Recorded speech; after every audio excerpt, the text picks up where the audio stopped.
mga kabrando, bibisita ho tayo uli ngayon sa Laurel para may update ko lang kayo kung kamusta na uli ang tulay. Ayan, mga isang linggo na nakakalipas nung uli nating punta. So parang kada linggo pupuntahan natin, tingnan natin kung anong update, kung anong progress doon sa ginagawang tulay or detour doon ho sa Laurel. Itong nakaraan ay puro ambunan, ulan na naman, kaya hindi tayo makapunta. Hindi ko alam kung bakit, Garne. December yan, kagaya niyan, makulimlim na naman mga kabrando. Hawot na yan, aabutin pa ya tayo, aabutin pa. Aabutin pa ng ulan na naman, oh. Napakakulimlim yan, oh, pa Laurel yan eh.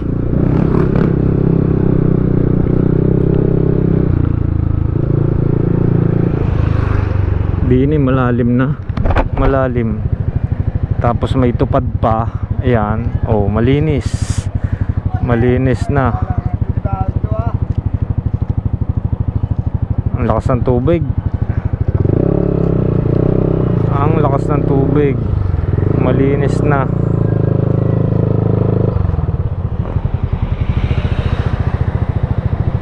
Lakas ng agos.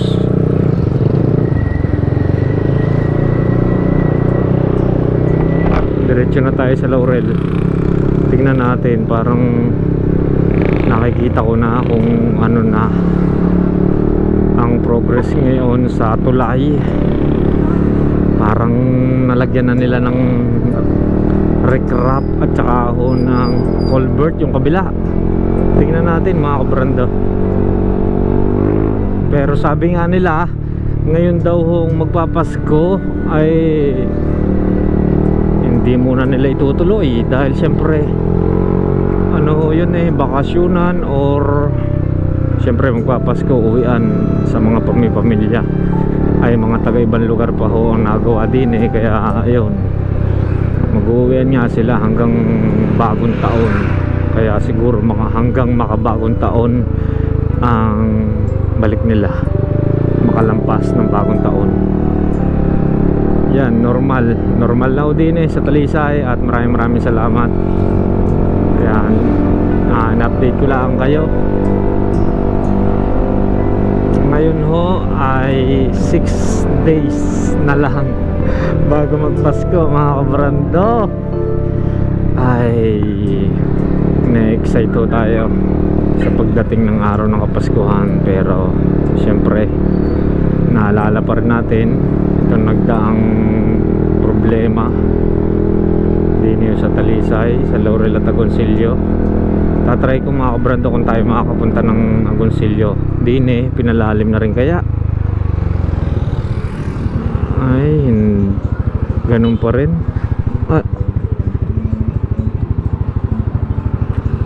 Ayan, silipin lang natin saglit mga kabrando ko. Ayun, ganun pa rin. Hindi pa rin nila na napalalim ng gusto. Pero gagawa nila yan ng paraan sa mga susunod na araw. Pinasilip ko lang sa inyo mga kabrando, areho yung tulay dito sa may beach, Sampaloc Beach. Dire-diretso na tayo. Advance Merry Christmas na ho sa inyo mga kabrando ko. Sana maging masaya at makabuluhan ang ating Pasko. Siyempre ang Kapaskuhan ay para sa lahat. Pagbibigay ng pagmamahal, kapatawaran at pagbabahagi ng mga blessings na tinatanggap natin mula sa Panginoon. Pero ngayon mga kabrando, ngayon mga kabrando, ang Kapaskuhan at saka mga nagdadaang mga fiesta parang yun, parang wala ng excitement or yung nababawasan na yung saya. Hindi ho gaya nung mga una, nung bata pa ho kami. Para matanda na, kukwento lang ako sa inyo mga kabrando. Nung bata pa ho kami, napakasaya. Pagka ho piyesta, ay di may suman, may ulam. Pagpapalit lang namin ng pellet gun, yan, ng mga yoyo, mga water gun. Yan ho ang aming ginagawa noong kami kabataan, noong piyesta. Pagka piyesta ho na nagdadaan din ho sa amin sa Talisay. Tapos ari ho, pagka Pasko ay maaga pa ibis na. Yung ramdam na ramdam mo, yung talagang kapaskuhan, yung feeling na malayo pa lang ang Pasko ay excited ka na. Pero ngayon parang basta nag-iiba na ang panahon, lumilipas na ng halos hindi natin maramdaman ngayon yung mga okasyon na ganyan, kapistahan, kapaskuhan, bagong taon. Ayan, yung bagong taon naman dati nagpapaputok, nabili ng maraming paputok. Tsaka malayo pala ang bago magpasko, bago pa mag December 25, ang dami na nagpapaputok. At sadya namang pag narinig mo, nagtutugunan, magpapaputok din yung sa kabila. Tapos pag narinig, yun naman uling kabila. Ganun lang dati kasaya mga kabrando. Pero ngayon may limit na. Wala na, bago na ang panahon. Iba na talaga ngayon. Lang ko, alam nyo yan mga kabrando, yung dating sobrang saya nabawasan na, naging masaya na lang. Sana hindi na umabot sa hindi na masaya yung mga ganitong mga okasyon. Basta yun mga kabrando, palagi lang tayo maging masaya.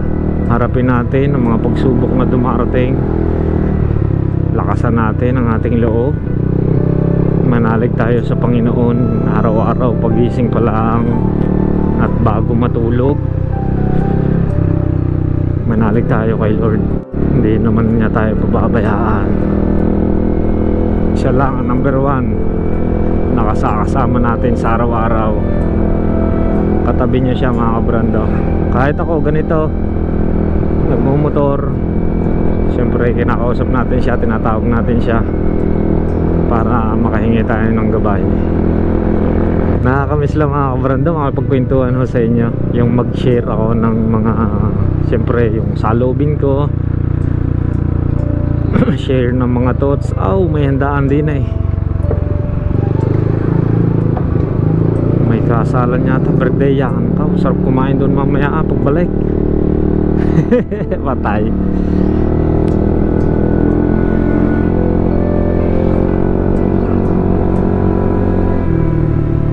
Na mga kabrando, nandito na tayo uli sa Laurel. Tatabilaan tayo din gusto ko lang makita uli aring parati natin tinitigilan din mga kabrando. Ayan napakapayapa din parati tayo tumitigil ayan napakaganda pagmasdan. Baba lang tayo din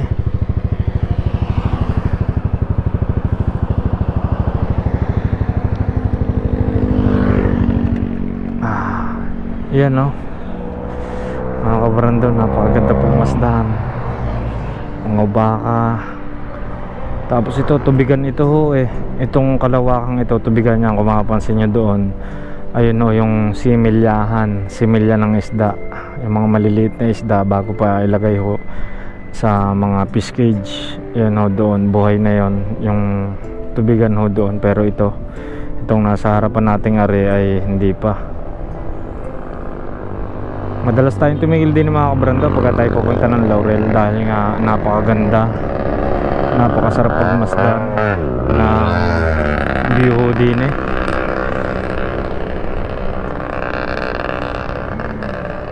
Makulimlim na naman.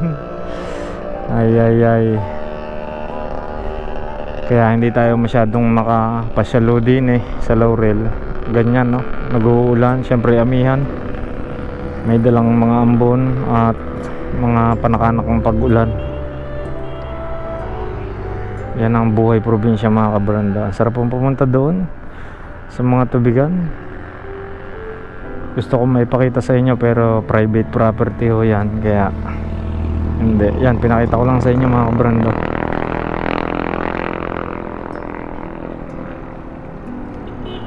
Napakaganda. Okay, diretso na tayo doon.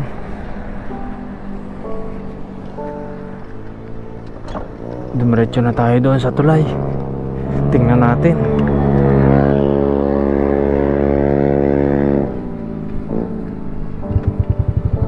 Excited na rin tayo.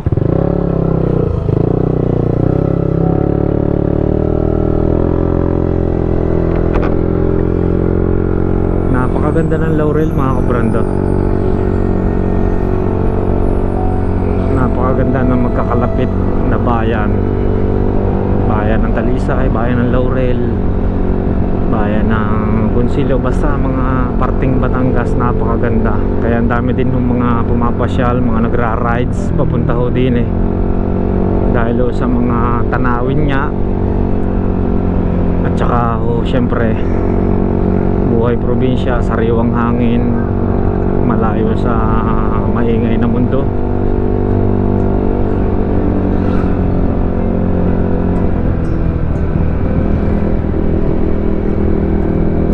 Dini naman mga kabrando, sa papunta ho doon yung TI na tinatawag, malapit na ho sa Padagat.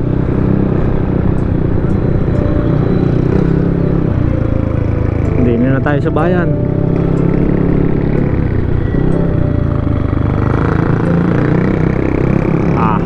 So tambutyo.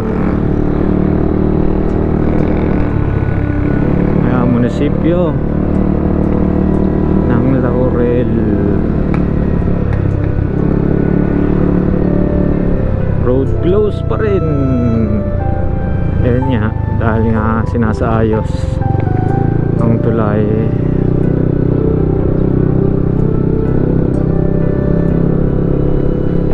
Sana hindi tayo ubuti ng ulan din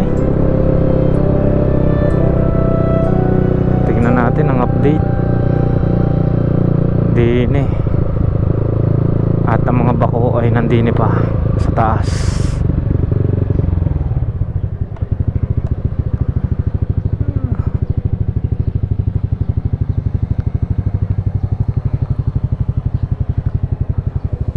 May dumiritsong baso din tingnan natin.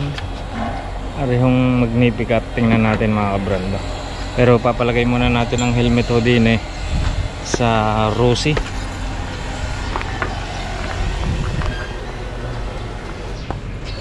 Sir, may kilagay ho uli? Okay lang? May kilagay lang po? Aring helmet, bibilin ko lang. Baka lang mawala doon sa motor. Punta lang ako din sa ginagawang tulay.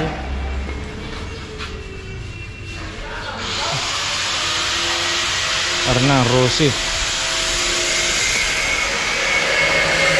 Yan, ginagawa na nila mga kabrando ang Rosie. At bubuhay na uli nila din Pero tingin ko napakatagal pang gawain ho. Saka ang daming mga motor na nadala.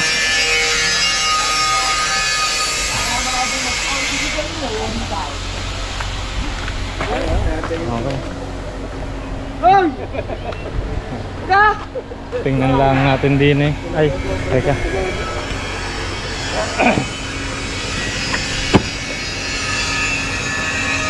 Alright mga kabrando, tingnan lang natin din aring ginagawang tulay. Silipin lang uli natin mga kabrando.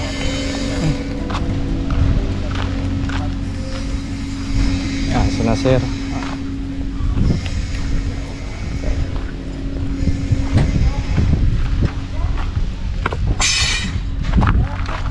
Sir, good morning ho. Silipin ko lang. Ayun na pala. Ang ganda na ng tulay. Ayan na mga kabrando. Ang ganda. Ang ganda na ng tulay. At siguradong napakatibay. Silipin natin din eh.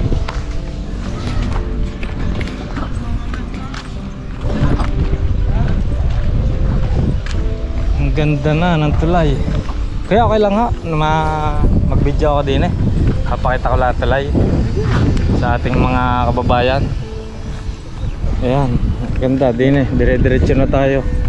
Nung uli natin punta din eh ay yung culvert ginagawa pala nilalagay. Pero ori meron ng semento. Ayan na oh. Ang ganda, ayan na, semento. Napakakapal at siyempre mga bakal.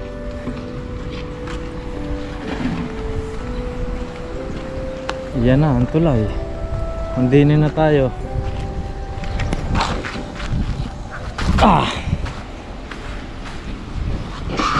Ari mga kabrando nung ating punta.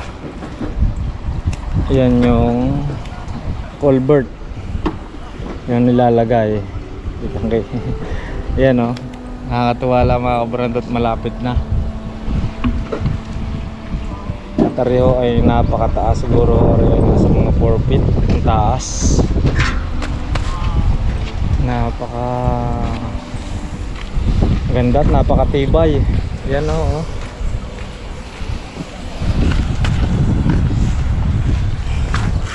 Kuya, good morning ho. Yeah. Ayan o. Ara na, ang update. At dire-diretso na hanggang doon. Yan may mga bakal din eh sa sidings. Siguro lalagyan ng railing. Yung railing ito. Railing.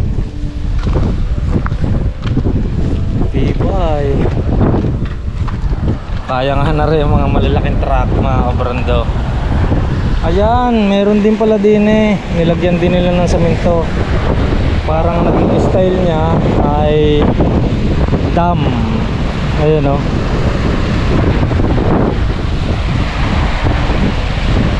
Dire-diretso yung tubig.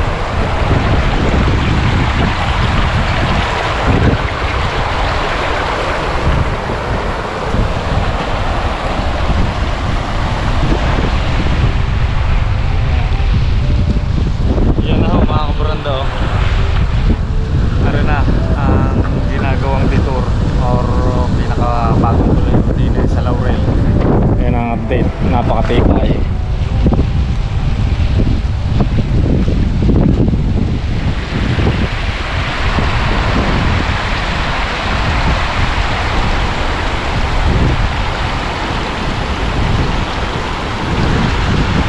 Konti na lang are, halos nasa mga 80% na.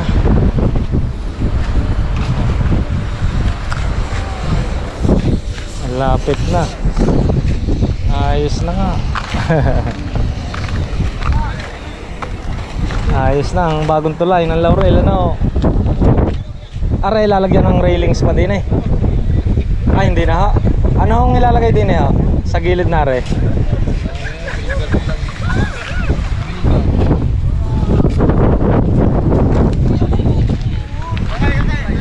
Alin na? Barrier. Ah, barrier. Ay, yun, o nga. Ito, nakaabang na. Barrier. Ito pala, bubuhusan nila rin ng semento. Yun. Ang pinaka-barrier.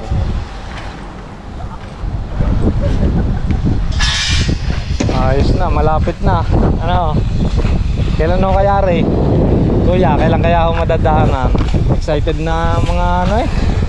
Mga taga sa amin, Talisay, na makalusot, mga lalo ng taga Laurel, mga excited na. January ito pa, dadaan ng Pasko eh.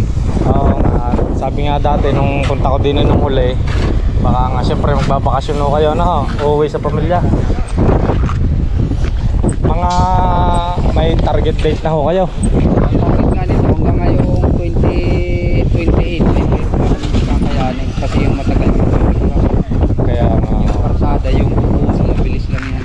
Oo, itong mga nabuhosang ito. Ang ganda. Yung pagkasanaw Mga first week o second week ho? Oo, Mga January. Oo. Yung madadaanan na mga kabrando. Sabi ni Kuya, kayo ho, foreman ho din eh. Dalawa kami. Ah, Anong pangalan niya, kuya? Edison. Yun, si Kuya Edison. Interview mo na ako dati. Ayun, noon. Ayaw nga pala doon, ano ho. Ay, ari na lang din sa gilid. Oo, yan. Ang ganyan. Nakala ko yung may railings na yung gaya-gawa sa ibang tulay. Yung may bakal. Hindi pa ano yan. Hindi pa alam kung anong railings ang nilalagay. Pero pansamantala, ari ho. Yan na yun, Bubuhusan mo na, ari. Pang lang yan para pasigurado kung nilalagay man o hindi. Kasi di ba may nilalagay dyan na yung concrete barrier. Oo, yung Baka concrete. pwede na yung ganun. Pero sa tingin, parang mas maganda ho yung mayroong ganun, ano ho. Yung bakal na railings, ano ho. Oo. Dahil siyempre, mas mataas yun eh. Oo. Saka pang tulay talaga yung excited na tayo mga kabrando sa pagdaan na din eh. Malapit na hanggang Lemery ho, Taal. Ay gusto nga ako makita yung mga nakapanood doon na rin. Ay gusto nila makita ang update yo kada punta ko din eh. Yan ang update, malapit na mga second week ng January. Para pala yung style dam areno. Parang style dam ang ano din eh. Ang ganda, napakabibay, napakakapal. Kailan ho ang panigil nyo? Mga 23? Oo. Pero yung iba diretso sila. Diretso. Bago magbagong taon sila. Okay. Dito na ako magpapasko. Oo. Taga Quezon. Ayun mga kabrando, sana yung mga kababayan natin dyan ay mapapaskuhan na mga trabador din it. Kahit o Pasko daw gagawa sila. Kahit o Pasko? Oo. Ayaw ko lang. Bagong taon lang uuwi. Siguro mismo karawan lang ng Pasko yung wala. Oo. Saan ka ho nakatira? Ang mga taga Quezon din Quezon, Mauban Quezon. Dito ho, saan natin? Ganyan lang. Parang Sa barracks doon niya pala, may barracks nga pala doon. Napakalakas ng hangin. Nag-uulan ho dito. Ito nakaraan ni ako dito. Lakas na hangin. hindi naman malakas yung ulan. Wala nga. Di pala ho, wala nang ano, yung culvert, ano. Wala na. Ito lang nasa gitna. Oo. Dahil doon, di na talaga pasok ng tubig, ano. Itong kalawakan ng ilog, tatambakan pa ho ang gilid. Hindi na ho.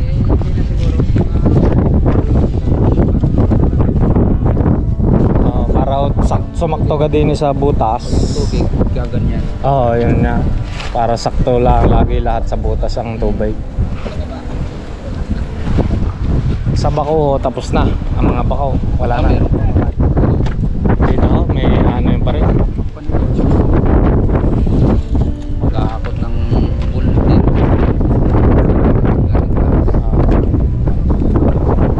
Ang kapalo nito, ang ating tinatapakang ito, 28 cm yan. 28 cm ang kapal. Pero ang buhos yan mula ibaba. Dahil sa culvert. Nakita ko nga ho nung nakaraan. Ilalim ng buhos yan, buyang buhos. Yun nga. Kaya ho na rin ang kuha na ho, kahit mga malalaking truck.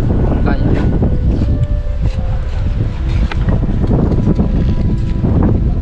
At syempre rin mga kabrando, bago nila buhusan ng ganito, yan, ang napakakapal na semento, napaka-solid, ay lalagyan muna nila ng graba.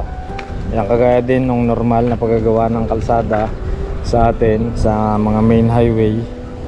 Yan, may mga, gaya nga sabi ko, bakal. Tsaka ho yan, taas, ang kapal. Yan ang kapal mga kabrando, yung sa kagaya ng sa ating mga main highway.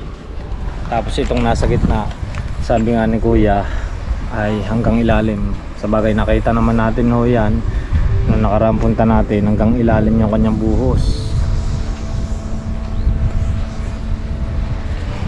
Dire-diretso ang tubig din eh. Ayan lakas ng hagos, solid. Babalan tayo din eh mga kabrando. din sa kanyang pinaka-drain. Iyan no. Ayun.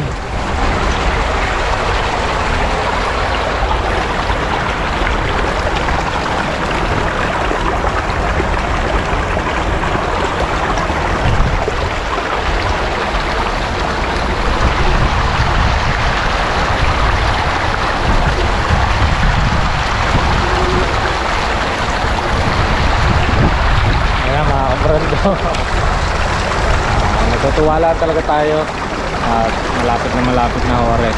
Konting tiis na lang, makakadaan na tayo din mga kabrando. Makakalampas na tayo, hindi na tayo ikot doon sa kabila.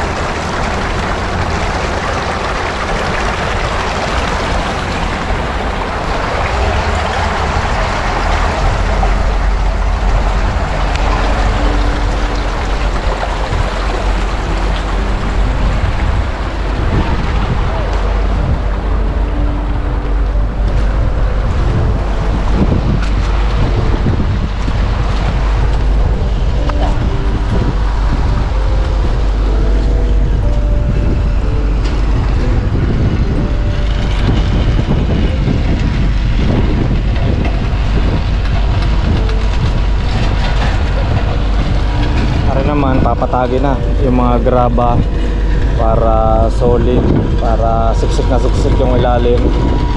Yan, papatagin na ng pison ng graba at saka lupa para masiksik na ng gusto, para hindi buaw yung ilalim. Solid na solid talaga yan.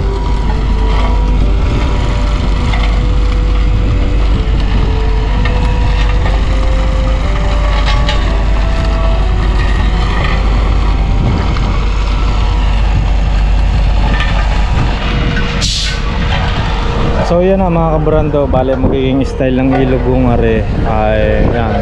Siyempre yan, napakalawak. Pero ang gagawin nila para dire-diretso din sa butas, pinaka-drain ay yan. Gagawin nilang paganan, ganun din sa kabila para dire-diretso ang agos ng tubig. Hindi na ho aampas dito sa mga gilid-gilid ng recraft. Diretso na yan hanggang diyan sa butas.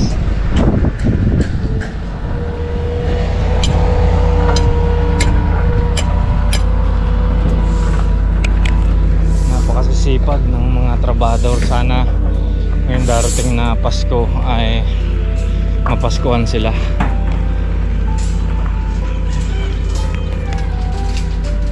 Ari na mga bako.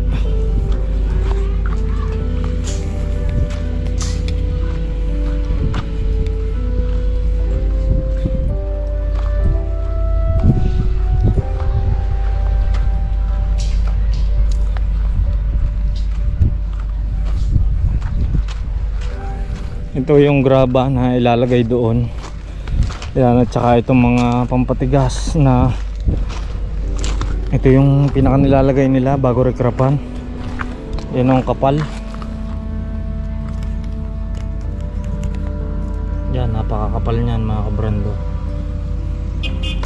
Tigas. Tapos ito yung umiipit. Yan, dito. Yan yung umiipit para maisuksok doon sa may tulay.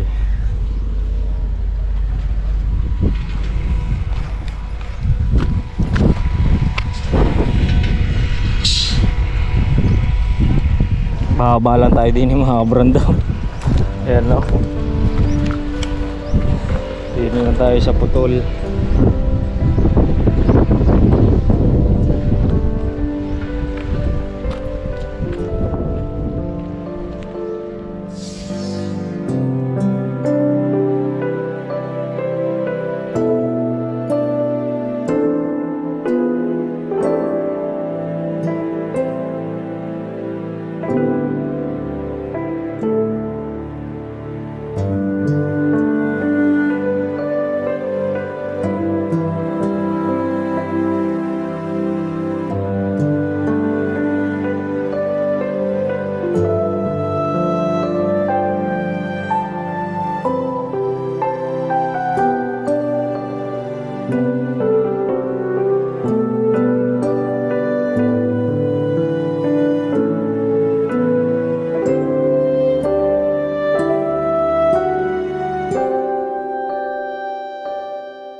Ayan.